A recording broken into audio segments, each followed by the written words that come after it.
Welcome back, Cowboys Nation. It's the VA Dallas Cowboy fan coming back at you.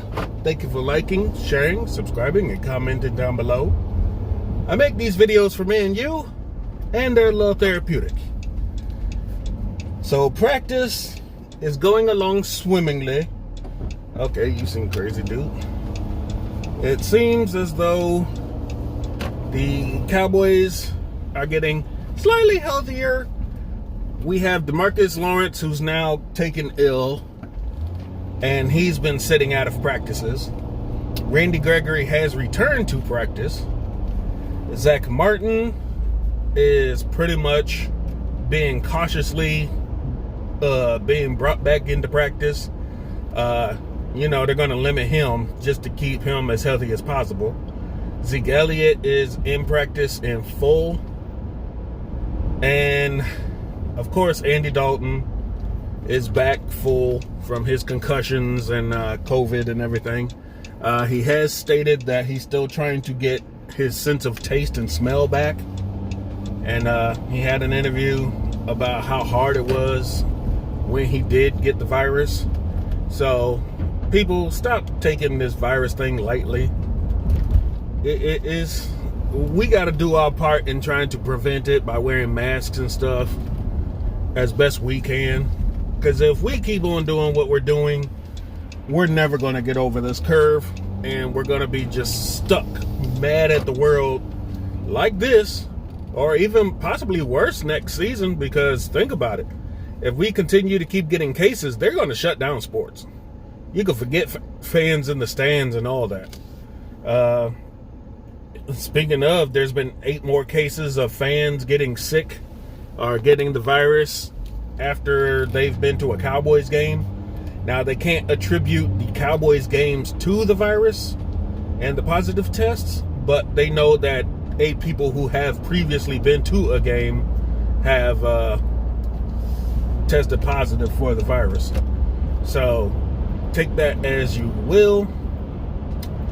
Back to our quarterback controversy.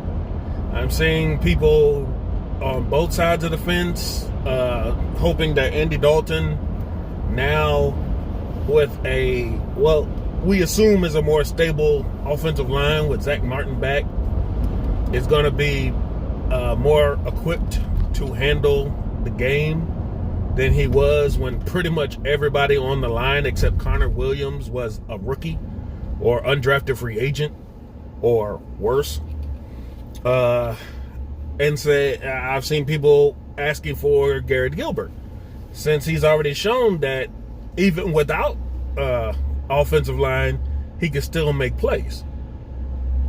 So come Sunday, we're pretty much going to find out if Andy Dalton is indeed going to be our best fit for the rest of the season. My opinion, I'm going to give him one half of play. If he shows me nothing in one half of play, I would bench him. It'd be no point to continue seeing him. I don't want to hear the excuse that you got to give him a whole game. If you've had a whole half and you haven't shown any improvement, what's to say that the second half is going to be any better? Because if we've seen anything in our past couple games, is that this team almost gets worse in the second half due to injuries, and the game starts getting away from them, and there's nothing we can do most times. So I give him one half a ball to play competent ball. If he can keep this game close or tied or a lead, I'll give him the chance to finish out the game. But if he's showing that he looks completely lost and inept and ill-equipped to handle this offense after everybody's giving him excuses, then he's done. I don't want to hear nothing more about him. In other news, we have pretty much the universe going against the Eagles. They're having issues everywhere, from their practice routines to quarterback controversies to Doug Peterson to Howie Roseman. And what can you say? It's the Eagles. They put themselves in this situation. They basically did like the Rams and did all they could to get a Super Bowl Unfortunately, it was not sustainable, and now they're looking at, unfortunately, a rebuild after this season because of the limits with the cap come next season and the players that you have. They're getting older, more injury prone, and their salaries just aren't up to where they are. So they're going to be in quite a conundrum come the offseason. Let's see. That's pretty much all I really want to talk about. Of course, this is Dallas, Minnesota week. A lot of the comparisons of our Hail Mary game has come up due to Arizona coming up with their last-ditch effort against Buffalo, I do believe, and their Hail Mary. And it was a thing of beauty. I mean, it took me forever to actually see the play. I just never got around to it. I finally have. And it was a thing of beauty. D-Hop has skills.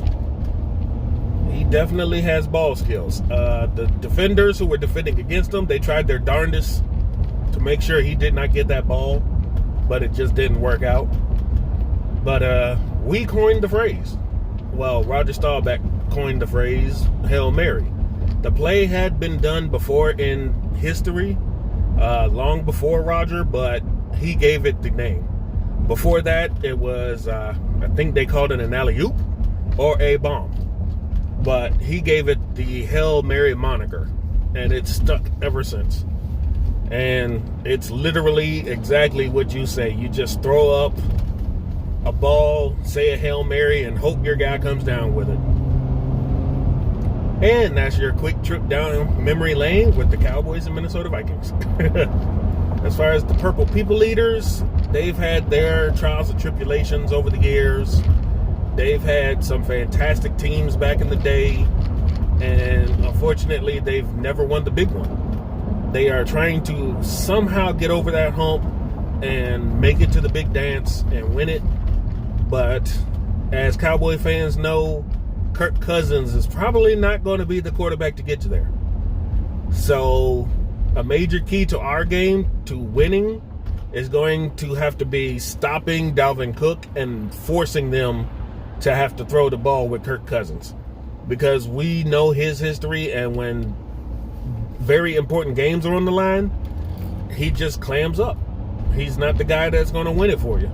He has a turnover history in the red zone that has benefited the Cowboys in the past. So we'll have to see if our defense can step their game up, continue the progress they've been on, and make this a game. Our offense has pretty much just got to hold on to the ball, sustain drives, not make any mental errors, don't have any turnovers, and just play our game. Stop trying to be a team we are not. If we are not an elite passing game like when Dak was running the team, then don't be. If we're a team that is ground and pound with Zeke, be that. Be the ground and pound, but don't use Zeke all the time. You got Tony Pollard. Sprinkle it in. The play calls have got to change. You can't keep getting us second and long and third and longs and you're throwing screen passes. That's making no sense at all. You can't be doing reverses and fake reverses and triple reverses when you're already 8 yards behind the stick. So you can't do that.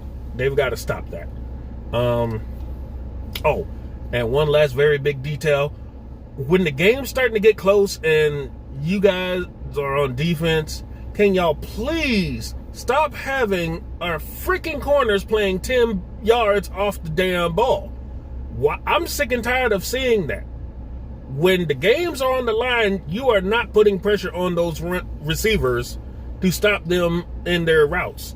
You are just letting your DBs 10 yards off of the guy, and then when you get a completion and they run after the catch, you're sitting there dumbfounded about what happened. Stop having your DBs be 10, 15 yards off of the ball. Duh. That's a big help. Jesus Christ. I hate seeing that. Games are on the line and you're playing 10 yards off. That doesn't make any sense. You don't give those receivers any room to breathe. That's how you stop them. You don't give them 5, 10, 15-yard cushions to get the first down, because once they get ahead of steam, they're gone. And our DBs look stupid in the dust. Other than that, Jalen Smith just doesn't have to make mental errors. If it takes Van Der Esch, Sean Lee, Joe Thomas, or anybody else to come out there and help him, then so be it. We just can't let that guy on his own do anything. Keep Neville Gallimore in the game and keep Eli Unku in the game. Those two, sprinkle in some Antoine Woods, and you got yourself a pretty good defensive tackle rotation. We'll have to see what happens with this Breland Speaks guy. I don't think he'll be activated this week, but we'll have to see. But other than that, that's all I got. I hope you guys have a great Friday. They don't know it yet, but my kids, I've talked to Santa, in case you're watching this, kids. I've talked to Santa, and some of your Christmas presents will be coming sooner than later, but you won't be getting them until Christmas. All right. Y'all take care out there. Y'all really stay safe out there. And we'll talk to you again. VA Dallas Cowboy fan, out.